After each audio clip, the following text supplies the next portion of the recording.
আসসালামু আলাইকুম রহমতুল্লাহি আবরাকাতু। সুপ্রিয় দর্শক, কেমন আছেন আপনারা? যেহেতু রমজান মাস শুরু হয়ে গেছে, তাই রমজান সম্পর্কে একটি গুরুত্বপূর্ণ হাদিস নিয়ে আপনাদের সামনে চলে আসলাম। রাসূল সাল্লাল্লাহু আলাইহি সাল্লাম, হাদিসটি আবু হুরায়রা রাদিয়াল্লাহু থেকে বর্ণিত। রাসূলুল্লাহ সাল্লাল্লাহু আলাইহি সাল্লাম বলেন যে এই মাসের শুরুতেই, প্রথম রাতেই শয়তান ও দুষ্টু জিনদেরকে শৃঙ্খলাবদ্ধ করা হয়, বেঁধে ফেলা হয়, আর জাহান্নামের দরজাগুলো বন্ধ করে দেওয়া হয়। সেটা এই পুরো মাস আর খুলে না, এবং জান্নাতের দরজাগুলো খুলে দেওয়া হয়। পুরোটা মাস খোলাই থাকে, বন্ধ হয় না। আর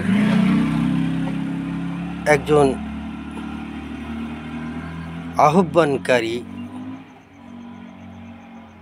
আহ্বান করতে থাকে যে, হে কল্যাণকামী,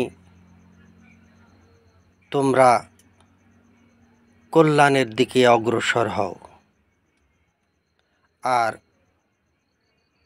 পাপীদের উদ্দেশ্য করে বলেন যে, হে পাপী, পাপাসক্ত, তোমরা বিরত হও।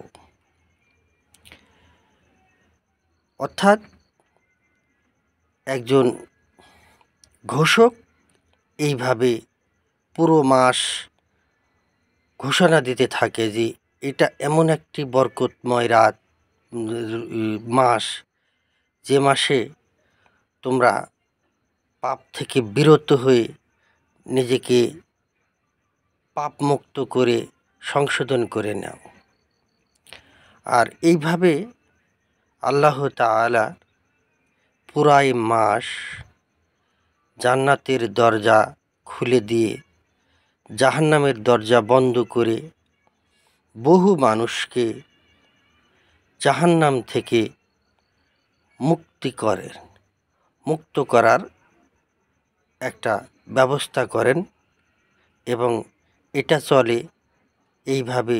এই পুরো মাসের প্রতিটা রাতেই এরকম ঘটনা সংঘটিত হয়। এই হাদিস থেকে আমরা বুঝতে পারি যে এই মাসের গুরুত্ব অনেক। সুতরাং আমরা আমাদের রোজাগুলোকে সুন্দরভাবে এবং সঠিকভাবে পালন করার চেষ্টা করব। আসসালামু আলাইকুম রহমতুল্লাহ।